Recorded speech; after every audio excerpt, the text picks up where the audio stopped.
शांत. यवतमाळ येथे घरफोडी करणाऱ्या टोळीला पोलिसांनी अटक केली आहे.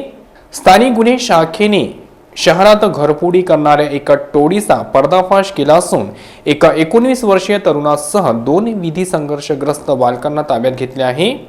प्रितेश उर्फ दादू संजय गेडाम राहणार अंबिकानगर असे अटक केलेल्या आरोपीचे नाव आहे.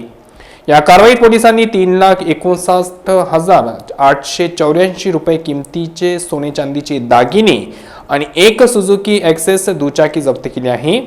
मिळालेल्या गोपनीय माहितीनुसार हे आरोपी सोनार लाईन परिसरात चोरीचे दागिने विकण्यासाठी आले असताना एलसीबीच्या पथकाने त्यांना शॉम टाकीस जोडून ताब्यात घेतले.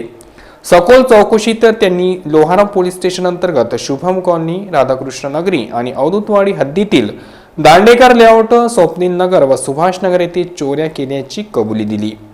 या कारवाईमुळे एकूण 6 गुन्हे उघडकीस झाले आहेत. पोलीस अधीक्षक कुमार चिंता व अपर पोलीस अधीक्षक अशोक थोरात यांच्या मार्गदर्शनाखाली सतीश चौरे, मनीष गावंडे त्यांच्या पथकाने ही यशस्वी कारवाई केली व पुढील तपासासाठी पोलिसांना लोहारा पोलिसांच्या स्वाधीन करण्यात आले.